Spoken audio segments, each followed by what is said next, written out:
ഭാരതത്തിൻ്റെ ആത്മീയ ഭൂപടത്തിൽ വിസ്മരിക്കാനാവാത്ത നാമമാണ് സോമനാഥം. അറബിക്കടലിൻ്റെ ഇരമ്പുന്ന തിരമാലകൾ കാലത്തിൻ്റെ സാക്ഷിയായി നിലകൊള്ളുന്ന ഗുജറാത്തിലെ സൗരാഷ്ട്ര തീരത്ത് വെളുത്ത മണൽത്തരികളെ തഴുകി നിൽക്കുന്ന ഈ ക്ഷേത്രം ഭാരതീയ സംസ്കാരത്തിൻ്റെ ഉയർത്തെഴുന്നേൽപ്പിൻ്റെയും അചഞ്ചലമായ വിശ്വാസത്തിൻ്റെയും അടയാളമാണ്. സോമനാഥ് എന്നാൽ ചന്ദ്രൻ്റെ നാഥൻ എന്നർത്ഥം.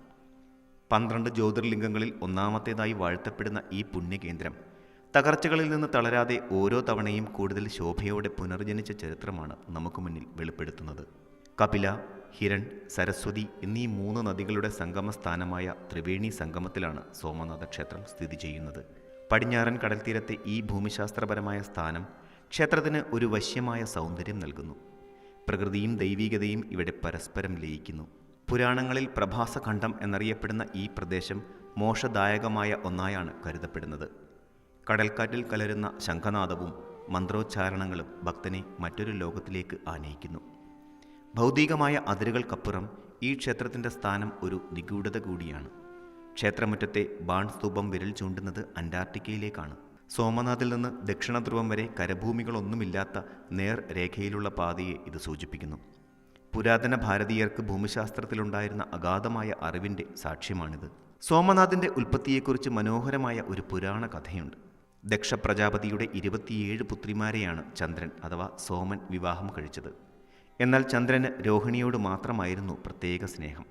മറ്റ് 26 ഭാര്യമാരെ അവഗണിച്ചതിൽ ക്രൂദ്ധനായ ദക്ഷൻ ചന്ദ്രൻ്റെ പ്രഭ നശിക്കട്ടെ എന്ന് ശപിച്ചു. ശാപമേറ്റ ചന്ദ്രൻ ക്ഷയിക്കാൻ തുടങ്ങി. പ്രപഞ്ചത്തിൻ്റെ നിലനിൽപ്പിനെ തന്നെ ബാധിക്കുന്ന ഈ പ്രതിസന്ധിക്ക് പരിഹാരം തേടി ചന്ദ്രൻ ബ്രഹ്മാവിനെ സമീപിച്ചു. ബ്രഹ്മാവിൻ്റെ നിർദ്ദേശപ്രകാരം ചന്ദ്രൻ പ്രഭാസ തീർത്ഥത്തിലെത്തി ഭഗവാൻ ശിവനെ തപസ് ചെയ്തു. ശിവൻ പ്രസന്നനായി ചന്ദ്രനെ ശാപമുക്തനാക്കി. പൂർണ്ണമായും ശാപം നീക്കാൻ കഴിയില്ലെങ്കിലും 15 ദിവസം ക്ഷയിക്കുകയും അടുത്ത 15 ദിവസം വളരുകയും ചെയ്യുന്ന രീതിയിൽ ശാപത്തിന് ഇളവ് നൽകി. അങ്ങനെ ചന്ദ്രന് പ്രഭ തിരിച്ചു കിട്ടിയ ഇടമായതിനാൽ ഇവിടം പ്രഭാസ എന്നും ചന്ദ്രൻ ശിവനെ ആരാധിച്ചതിനാൽ ശിവൻ സോമനാഥൻ എന്നും അറിയപ്പെട്ടു. ഈ ഐതിഹ്യം പ്രകൃതിയിലെ ചാക്രികമായ മാറ്റങ്ങളെയും ഇരുട്ടിൽ നിന്ന് വെളിച്ചത്തിലേക്കുള്ള പ്രയാണത്തെയും പ്രതീകവൽക്കരിക്കുന്നു. ചന്ദ്രൻ ആദ്യമായി ഇവിടെ സ്വർണത്തിൽ ക്ഷേത്രം നിർമ്മിച്ചു എന്നാണ് വിശ്വാസം. പിന്നീട് രാവണൻ വെള്ളിയിലും ശ്രീകൃഷ്ണൻ ചന്ദനത്തടിയിലും ഭീമദേവൻ കല്ലിലും ക്ഷേത്രം പുനർനിർമ്മിച്ചു എന്ന് പറയപ്പെടുന്നു. സോമനാഥ ക്ഷേത്രത്തിൻ്റെ ചരിത്രം പരിശോധിക്കുമ്പോൾ അതൊരു ആരാധനാലയത്തിൻ്റെ കഥ മാത്രമല്ല, മറിച്ച് ഭാരതീയ സംസ്കാരം നേരിട്ട വെല്ലുവിളികളുടെയും അതിജീവനത്തിൻ്റെയും ഇതിഹാസമാണെന്ന് മനസ്സിലാക്കാം. ഭക്തിയേക്കാളുപരി അവിശ്വസനീയമായ പ്രതിരോധത്തിൻ്റെയും പോരാട്ടത്തിൻ്റെയും വീരഗാഥയാണ് ഈ പുണ്യഭൂമിക്ക് പറയാനുള്ളത്. ലോക ചരിത്രത്തിൽ തന്നെ ഇത്രയധികം തവണ തകർക്കപ്പെടുകയും എന്നാൽ അത്ര തന്നെ വീര്യത്തോടെ പുനർനിർമ്മിക്കപ്പെടുകയും ചെയ്ത മറ്റൊരു ചരിത്ര സ്മാരകം അപൂർവമാണ്. ക്രിസ്തുവർഷം 1025-26 കാലഘട്ടത്തിൽ അഫ്ഗാനിസ്ഥാനിൽ നിന്നുള്ള മഹ്മൂദ് ഗസ്നി നടത്തിയ ക്രൂരമായ അധിനിവേശമാണ് സോമനാഥിൻ്റെ ചരിത്രത്തിലെ ഏറ്റവും കറുത്ത അധ്യായം. അക്കാലത്ത് ലോകപ്രശസ്തമായിരുന്ന ഈ ക്ഷേത്രത്തിൻ്റെ ഐശ്വര്യം വർണ്ണനാതീതമായിരുന്നു. 300 സംഗീതജ്ഞരും 500 നർത്തകരും 300 ക്ഷുരകരും ക്ഷേത്ര സേവനത്തിനായി മാത്രം അവിടെയുണ്ടായിരുന്നു എന്ന് ചരിത്രരേഖകൾ സാക്ഷ്യപ്പെടുത്തുന്നു. ഗസ്നിയുടെ സൈന്യം ക്ഷേത്രത്തിലെ അമൂല്യമായ സമ്പത്ത് കൊള്ളയടിക്കുകയും വിഗ്രഹം തകർക്കുകയും ചെയ്തപ്പോൾ 10,000-കണക്കിന് ഭക്തരാണ് ക്ഷേത്ര സംരക്ഷണത്തിനായി പോരാടി വീരമൃത്യു വരിച്ചത്. എന്നാൽ ഈ തകർച്ച അവിടെ അവസാനിച്ചില്ല. 1297 അലാവുദ്ദീൻ ഖിൽജിയുടെ സൈന്യവും 1394 സഫർഖാനും ഒടുവിൽ 1706 മുഗൾ ചക്രവർത്തിയായ ഔറംഗസീബും ഈ ക്ഷേത്രത്തിന് നേരെ ആക്രമണങ്ങൾ അഴിച്ചുവിട്ടു. ഓരോ തവണയും അധിനിവേശ ശക്തികൾ ക്ഷേത്രത്തിൻ്റെ ഭൗതികമായ ഘടനയെ തകർത്തെറിഞ്ഞപ്പോഴും ഓരോ ശിലയും വീണ്ടും പെറുക്കിവെച്ച് ക്ഷേത്രത്തെ പുനർനിർമ്മിക്കാനുള്ള ഭാരതീയ ജനതയുടെ നിശ്ചയദാർഢ്യം ഒട്ടും ചോർന്നു പോയില്ല. ഈ പ്രതിരോധം സൂചിപ്പിക്കുന്നത് ഭാരതീയ സംസ്കാരത്തിൻ്റെ ആത്മബലത്തെയാണ്. ഒരു കെട്ടിടത്തെ തകർക്കാൻ സൈന്യത്തിന് കഴിഞ്ഞേക്കാം, പക്ഷേ ഒരു ജനതയുടെ ആഴത്തിൽ വേരോടിയ വിശ്വാസത്തെയും സംസ്കാരത്തെയും തകർക്കാൻ കഴിയില്ല എന്നതിൻ്റെ ഉജ്ജ്വലമായ ഉദാഹരണമായി സോമനാഥം ഇന്നും അറബിക്കടലിൻ്റെ തീരത്ത് തലയുയർത്തി നിൽക്കുന്നു. ഇന്ന് നമ്മൾ കാണുന്ന സോമനാഥം ക്ഷേത്രം ഭാരതത്തിൻ്റെ സ്വാതന്ത്ര്യാനന്തര പുനരുജ്ജീവനത്തിൻ്റെ ചിഹ്നമാണ്. 1947 നവംബർ 13 സോമനാഥിലെ തകർന്നടിഞ്ഞ അവശിഷ്ടങ്ങൾ സന്ദർശിച്ച സർദാർ വല്ലഭായ് പട്ടേൽ ക്ഷേത്രം അതിൻ്റെ പഴയ പ്രതാപത്തോടെ പുനർനിർമ്മിക്കുമെന്ന് പ്രതിജ്ഞയെടുത്തു. ഗാന്ധിജിയുടെ അനുഗ്രഹത്തോടെയും KM മുൻഷിയുടെ നേതൃത്വത്തിലും ക്ഷേത്ര നിർമ്മാണം ആരംഭിച്ചു. 1951 മെയ് 11 ഭാരതത്തിൻ്റെ ആദ്യ രാഷ്ട്രപതി ഡോക്ടർ രാജേന്ദ്ര പ്രസാദ് ക്ഷേത്രത്തിൽ പ്രാണപ്രതിഷ്ഠ നടത്തി. അധിനിവേശത്തിൻ്റെ കറുത്ത നിഴലുകളെ മാറ്റിക്കൊണ്ട് ഭാരതത്തിൻ്റെ ആത്മാവ് വീണ്ടും ഉണരുന്നു എന്നാണ് അദ്ദേഹം അന്ന് പ്രസംഗിച്ചത്. ചാലൂക്യ വാസ്തുവിദ്യാ ശൈലിയിൽ നിർമ്മിക്കപ്പെട്ട ഈ ക്ഷേത്രം ഇന്ന് ദേശീയോദ്ഗ്രഥനത്തിൻ്റെ ഒരു സ്മാരകം കൂടിയാണ്. മഞ്ഞ കലർന്ന തേൻ നിറത്തിലുള്ള കല്ലുകളാൽ നിർമ്മിക്കപ്പെട്ട സോമനാഥ ക്ഷേത്രം പൗരാണിക ഭാരതീയ ശില്പകലയുടെയും വാസ്തുവിദ്യയുടെയും ഉത്തമ ഉദാഹരണമാണ്. അറബിക്കടലിൻ്റെ തീരത്ത് തലയുയർത്തി നിൽക്കുന്ന ഈ ക്ഷേത്രത്തിൻ്റെ പ്രധാന ഗോപുരത്തിന് ഏതാണ്ട് 155 അടി ഉയരമുണ്ട്. സമുദ്രത്തിന് തിരമാലകൾ ക്ഷേത്രത്തിൻ്റെ അടിത്തറയിൽ വന്നടിക്കുമ്പോൾ ഉണ്ടാകുന്ന ഗാംഭീര്യമായ ശബ്ദം ഭക്തരിൽ അതീവ ശാന്തവും ധ്യാനാത്മകവുമായ ഒരു അന്തരീക്ഷം സൃഷ്ടിക്കുന്നു. ക്ഷേത്രത്തിൻ്റെ ഉള്ളറയായ ഗർഭഗൃഹത്തിൽ പ്രതിഷ്ഠിച്ചിരിക്കുന്നത് വിശാലമായ ഒരു കൃഷ്ണശിലയിലുള്ള ശിവലിംഗമാണ്. 12 ജ്യോതിർലിംഗങ്ങളിൽ പ്രഥമ സ്ഥാനമാണ് ഈ പുണ്യലിംഗത്തിനുള്ളത്. ക്ഷേത്രത്തിൻ്റെ സഭാമണ്ഡപം അതിമനോഹരമായ കൊത്തുപണികളാൽ അലങ്കൃതമാണ്.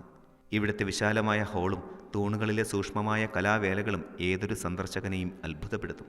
ക്ഷേത്രത്തിൻ്റെ പുറം ചുമരുകളിൽ പുരാണ കഥാപാത്രങ്ങളുടെയും ദേവീദേവന്മാരുടെയും വൈവിധ്യമാർന്ന രൂപങ്ങൾ അതിമനോഹരമായി കൊത്തിവച്ചിട്ടുണ്ട്. പ്രധാന ക്ഷേത്രത്തിന് തൊട്ടടുത്തായി സ്ഥിതി ചെയ്യുന്ന മഹാറാണി അഹല്യാഭായ് ഹോൾക്കർ നിർമ്മിച്ച പഴയ ക്ഷേത്രവും ചരിത്രപരമായി വലിയ പ്രാധാന്യമർഹിക്കുന്നു. അധിനിവേശങ്ങളുടെയും തകർച്ചകളുടെയും കഠിനകാലത്ത് ആരാധനാക്രമങ്ങളും വിശ്വാസത്തിൻ്റെ കനലും കെടാതെ സൂക്ഷിക്കാൻ ഈ ചെറിയ ക്ഷേത്രം വഹിച്ച പങ്ക് വളരെ വലുതാണ്. സോമനാഥ ക്ഷേത്രത്തിലെ ഉത്സവങ്ങളും ആചാരങ്ങളും ഭക്തസഹസ്രങ്ങളുടെ വൈകാരികമായ ഒത്തുചേരലുകളാണ്. വർഷം മുഴുവനും ഭക്തിനിർഭരമായ അന്തരീക്ഷം നിലനിൽക്കുന്ന ഇവിടെ ചില പ്രത്യേക ദിവസങ്ങൾ ആത്മീയതയുടെയും ആഘോഷത്തിൻ്റെയും പുതിയ തലങ്ങൾ സമ്മാനിക്കുന്നു. ഭാരതത്തിലെ ഏറ്റവും പ്രധാനപ്പെട്ട ശിവക്ഷേത്രങ്ങളിൽ ഒന്നായതിനാൽ മഹാശിവരാത്രി തന്നെയാണ് ഇവിടുത്തെ ഏറ്റവും വലിയ മഹോത്സവം. ഫെബ്രുവരി മാർച്ച് മാസങ്ങളിലായി എത്തുന്ന ഈ ദിനത്തിൽ ഗുജറാത്തിലെ വിവിധ ഭാഗങ്ങളിൽ നിന്നും ഇന്ത്യയുടെ നാനാദിക്കുകളിൽ നിന്നും ലക്ഷക്കണക്കിന് ഭക്തരാണ് പ്രഭാസ തീർത്ഥത്തിലേക്ക് ഒഴുകിയെത്തുന്നത്. ശിവരാത്രി നാളിൽ പുലർച്ചെ മുതൽ അർദ്ധരാത്രി വരെ നീളുന്ന വിശേഷാൽ അഭിഷേകങ്ങളും ഹോമങ്ങളും നടക്കുന്നു. രാത്രിയിലെ 4 പ്രഹർ പൂജ, അതായത് 4 യാമങ്ങളിലായി നടക്കുന്ന പൂജ കാണാൻ ഭക്തർ ക്ഷമയോടെ കാത്തിരിക്കുന്നു. ക്ഷേത്ര സമുച്ചയം മുഴുവൻ ദീപങ്ങളാൽ അലങ്കൃതമാകുന്ന ഈ സമയം അറബിക്കടലിൻ്റെ തീരം കപില, ഹിരൺ, സരസ്വതി സംഗമ സ്ഥാനത്തെ പോലെ ഭക്തിസാന്ദ്രമാകുന്നു. ദീപാവലിക്ക് ശേഷം വരുന്ന കാർത്തിക പൂർണിമയാണ് മറ്റൊരു പ്രധാന ആഘോഷം. ചന്ദ്രദേവന് ശാപമോക്ഷം ലഭിച്ച ഇടമായതിനാൽ പൂർണ്ണചന്ദ്രൻ ഉദിച്ചു നിൽക്കുന്ന ഈ ദിനത്തിന് സോമനാഥിൽ അതീവ പ്രാധാന്യമുണ്ട്.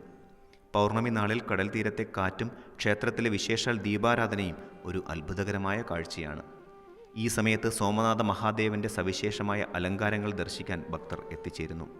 കൂടാതെ ഹൈന്ദവ കലണ്ടറിലെ അതിവിശുദ്ധമായ ശ്രാവണമാസം ഭക്തിയുടെ മറ്റൊരു കാലഘട്ടമാണ്. ഭഗവാൻ ശിവന് ഏറ്റവും പ്രിയപ്പെട്ട മാസമായി കരുതപ്പെടുന്നതിനാൽ ശ്രാവണത്തിലെ ഓരോ തിങ്കളാഴ്ചയും ക്ഷേത്രത്തിൽ വലിയ തിരക്ക് അനുഭവപ്പെടാറുണ്ട്. ഈ മാസത്തിൽ ക്ഷേത്രത്തിൽ നടക്കുന്ന പൂജകളും ജലധാരകളും ഭക്തർക്ക് ശാന്തിയും സമാധാനവും നൽകുന്നു. ദർശനത്തിന് പുറമെ എല്ലാ ദിവസവും രാത്രി 7:45 മുതൽ 8:45 വരെ നടക്കുന്ന ജയ് സോമനാഥ് എന്ന സൗണ്ട് ആൻഡ് ലൈറ്റ് ഷോ ക്ഷേത്രത്തിൻ്റെ ചരിത്രം വിളിച്ചോതുന്ന ഒന്നാണ്. അമിതാഭ് ബച്ചൻ്റെ ഗാംഭീര്യമുള്ള ശബ്ദത്തിൽ ക്ഷേത്രത്തിൻ്റെ ഉൽപ്പത്തി മുതൽ പുനർനിർമ്മാണം വരെയുള്ള കഥകൾ വിവരിക്കുമ്പോൾ ഓരോ ഭക്തൻ്റെയും ഉള്ളിൽ അഭിമാനവും ഭക്തിയും നിറയും. ശ്രീ സോമനാഥ ട്രസ്റ്റിൻ്റെ ആഭിമുഖ്യത്തിൽ നടക്കുന്ന ഈ ഉത്സവങ്ങൾക്കൊപ്പം സാംസ്കാരിക പരിപാടികളും അന്നദാനവും ഭക്തർക്കായി ഒരുക്കാറുണ്ട്. ഈ പുണ്യദിനത്തിൽ സോമനാഥിൽ എത്തുന്ന ഏതൊരു വ്യക്തിയും ആത്മീയമായ ഒരു പുതിയ ഉണർവോടെയാണ് മടങ്ങുന്നത്. അടുത്തിടെ സോമനാഥ ക്ഷേത്രത്തെക്കുറിച്ച് പ്രധാനമന്ത്രി നരേന്ദ്രമോദി പങ്കുവച്ച ചിന്തകൾ ശ്രദ്ധേയമാണ്. 1926 ആക്രമണത്തിന് ശേഷം 1000 വർഷങ്ങൾ കടന്നു പോകുമ്പോൾ സോമനാഥം വെറുമൊരു ചരിത്രമല്ലെന്നും അത് ഭാരതത്തിൻ്റെ അതിജീവനത്തിൻ്റെ പാട്ടാണെന്നും അദ്ദേഹം ഓർമ്മിപ്പിച്ചു. വിദ്വേഷത്തിനും വിനാശത്തിനും വെളിച്ചത്തെ എന്നേക്കുമായി കെടുത്താൻ കഴിയില്ലെന്ന വലിയ സത്യമാണ് സോമനാഥം ലോകത്തിന് നൽകുന്നത്. ആക്രമണകാരികൾ ചരിത്രത്തിൻ്റെ താളുകളിൽ പൊടിയായി മാറുമ്പോൾ സോമനാഥം പ്രകാശഗോപുരമായി ഇന്നും ജ്വലിച്ചു നിൽക്കുന്നു എന്ന അദ്ദേഹത്തിൻ്റെ വാക്കുകൾ ഓരോ ഭാരതീയനും പ്രചോദനമാണ്. ക്ഷേത്രത്തിന് സമീപമുള്ള വല്ലഭ്ഘട്ട് സൂര്യോദയവും സൂര്യാസ്തമയവും കാണാൻ പറ്റിയ മനോഹരമായ സ്ഥലമാണ്. ക്ഷേത്രത്തിനകത്ത് ക്യാമറയും മൊബൈൽ ഫോണും അനുവദനീയമല്ല എന്നത് പ്രത്യേകം ശ്രദ്ധിക്കുക. ശാന്തമായ മനസ്സോടെ ഭഗവാനെ ദർശിക്കാൻ ഇത് സഹായിക്കുന്നു. സോമനാഥം ഒരു ക്ഷേത്രം മാത്രമല്ല, അതൊരു വികാരമാണ്. തകർച്ചകളിൽ നിന്ന് എങ്ങനെ ഉയർത്തെഴുന്നേൽക്കാം എന്ന് പഠിപ്പിക്കുന്ന ഒരു പാഠപുസ്തകമാണ്. അറബിക്കടലിൻ്റെ ആഴങ്ങളിൽ നിന്ന് ഉയരുന്ന തിരമാലകൾ ഓരോ തവണയും സോമനാഥത്തിൻ്റെ പാദങ്ങളിൽ വന്ന് പതിക്കുമ്പോൾ അവ മന്ത്രിക്കുന്നത് ഇതാണ്: സത്യം ശാശ്വതമാണ്, ധർമ്മം അജയ്യമാണ്.